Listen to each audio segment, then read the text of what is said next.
It was converted by Urban into what they call a Spectre. So that Warn Winches are a big American winch company. That's a £10,000 winch. Will pull this and some. We've got several different sound systems. It's all controlled under the armrest, all switches. Hey guys, what's going on? It's Blayde again from Car Audio Security, and today we're starting a new series called CAS Spotlight. So this is basically where we're going to be looking at some specialist cars in the scene, some customers' cars, some demo vehicles of different brands and our own vehicles as well. And today we are looking at the Kenwood Defender.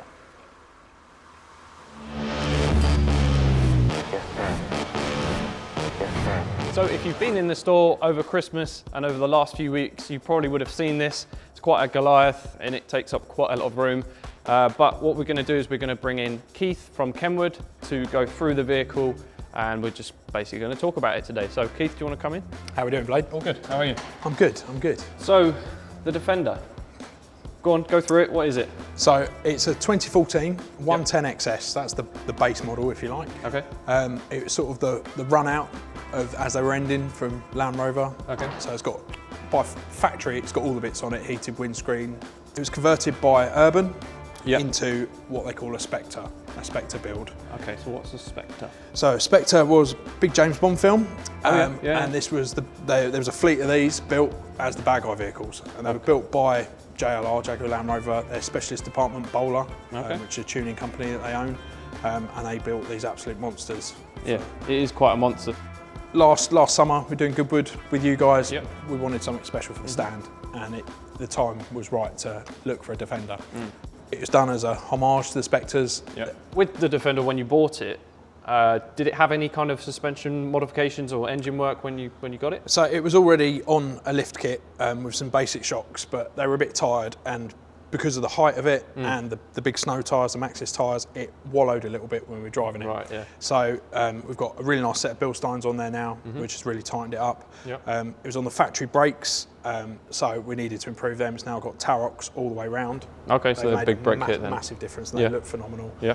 The whole underside has been undersealed and treated, so it's immaculate. Yeah, we'll definitely get some shots of that because it looks brand new. It's one of the Defender fans seem to judge you on what it looks like underneath, not how shiny it is. Yeah. So, and on the exterior, we've changed all of the side lights and rear number plate lights and indicators all to LED, new gloss mirrors, and then all of the plastic trim, so all the door handles, number plate lights, mirror arms, all the different bits are now all milled, Optimil milled aluminium. Really nice. Right, okay. Nice sensory bits, especially the door handles inside and out, because of course people getting in and out for demonstrations. Yeah. Really classy little mods. Yeah, definitely. So you've definitely gone to town with all, even just the little bits and bobs like that. There's lots of little attention to detail bits that really.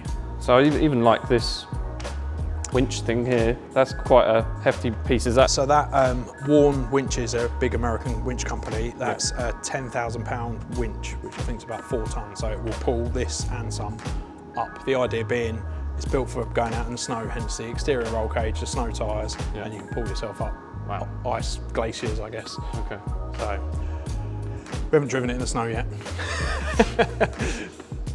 Another thing a lot of people talk about, the rope on the front. That is part of the Spectre. It is a tow rope, it is rated, and it can come off. Oh, it's a functional part. It's a functional part, but it's stored there and obviously looks quite aggressive. Yeah. As do the bead lock wheels, bolted on. The idea being you can let them down to like 5 psi and flap about in the snow. Yeah, it's all functional. It's not just a showpiece. It's very functional. The laser lights across the top, it's like daylight when you turn them on. They're all wired into the factory switches. Yeah, I'd imagine they're pretty bright. And of course it really gives it some stance and brings it down over the truck bed. Yeah. So. Yeah, talking of the truck bed, actually, if we go round. So most of these are just a full back. They don't really do many as a pickup like this, right? And this is what they call the crew cab. So it's a pickup truck with a bed. Then they do an even bigger one, 130. It's got a big farmer's truck on the back. Okay. So this is like the compact of the pickups. Yeah. And you've got little seats in the back as well, so you could carry what? How many? 1, 2, 3, 4, 5, 6, 7, 8, 9, 10 probably people. Yeah, if you're in a field. Yeah, in a field. Yeah. Probably not through haze. No, don't think you can get away with it. at the back brings us to our first parts of our product. We've got some marine speakers up here. It just gives a bit of feel for when we're out at a show or an event. Yeah. It creates a sound around. You can have the doors shut, the windows down, but you still get a nice bit of treble, and they sound great. It's quite cool, actually. Yeah, it's just, that's not a factory location for a speaker at all, but you do see them in a lot of the ATVs and golf carts and Polaris, those kind of things. So so marine, obviously, marine grade stuff is, like you say, designed for boats and water use, but you could use it for anything really, anything outdoors. If you're worried about it getting wet or rusty or anything like that, it's good for, good for all of them. And for what they are, considering they are such thick plastic, they sound really musical. Yeah. And it just draws people in. It just creates the aura of sound around it when you walk up to it. And it's quite smooth. So you've got this big attention-grabbing Defender that's all lights and roll cage and stuff like that, but there's a bit more to it, right? The main event's in the dashboard. Okay, should we have a look at that? Let me show you. So, the sound system inside, headed up by our flagship unit, the DNR-992RVS. So that's full 10-inch HD CarPlay, built-in Garmin, which is very handy. 4 camera inputs, got the dash cam on it up there as well as the HD rear. Good audio control, which is just as well, because in the Defender, we've got several different sound systems, so it's ideal for demoing. Okay. So you've got the factory location under the dash, normally has a 10 centimetre speaker. Yeah. So we've oversized them to a 13. So they're amped like a standard amp system. So you can get in, hear that, sounds great, good sound quality.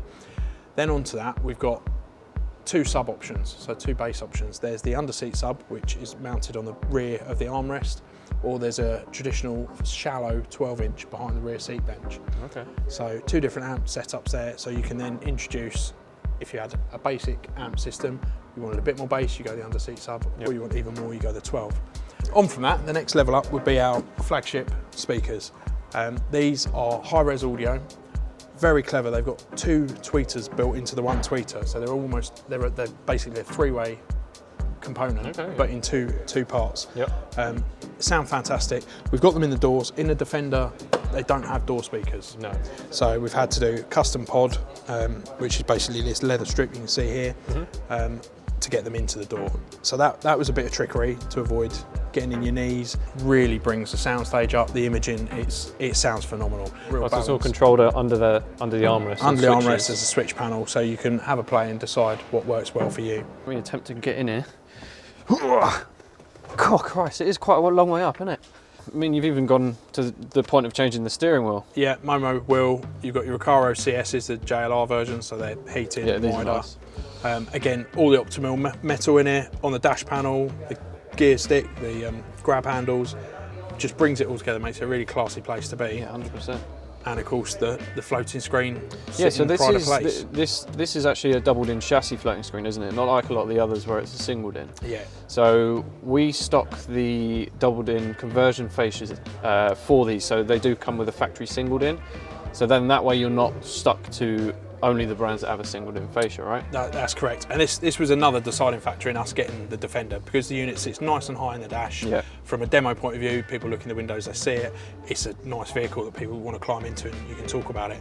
All right, so this is that switch panel in here, right? So from that, you can control every element of the system. You can have it running when it's indoors like it is now. It was built with showing people our product and how you can layer up a system. Yeah, that's quite good really, because like you said earlier, with the different speaker sets, you can either listen to how it would sound if you just upgraded in the factory locations, went a little bit further with it, you can just start adding stuff in.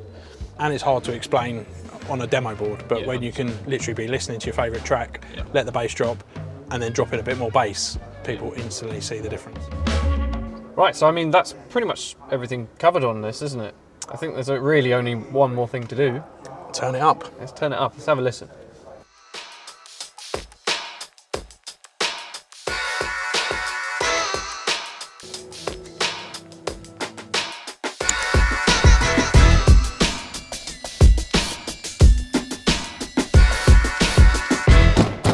Well, that's pretty nice to listen to be honest. The way you can switch it and have the different kind of sound stage with the under dash and then with the tweets. When you bring those tweets in, it makes a massive difference. Literally, the things that really impress people, the tweeters and the underseat sub. For the value, it just brings it all together. That definitely surprised me as well. But yeah, that was the Kenwood Defender. I mean, what more can we say? It's a wicked vehicle, quite a piece to look at, but obviously it's got a lot going on, a lot of very intricate details as well, which the guys at Kenwood have kind of gone to town with, and they've spent a lot of time on it, time and effort. It had to be right, and I think it is. It's going down a storm. It's got a lot of shows planned in. It's already done quite a few. Obviously, we launched it with you guys at Goodwood. Yep. Yeah, it's just what better way to show our flagship 10.1 inch Carplay and floating Carplay. 100%. So guys, if you've enjoyed this video, make sure you smash that like button. Obviously, we're going to be doing a few more of these spotlight videos. So again, if you have enjoyed it, make sure you like the video so we can see that you have enjoyed it. And obviously subscribe and share, and I will see you in the next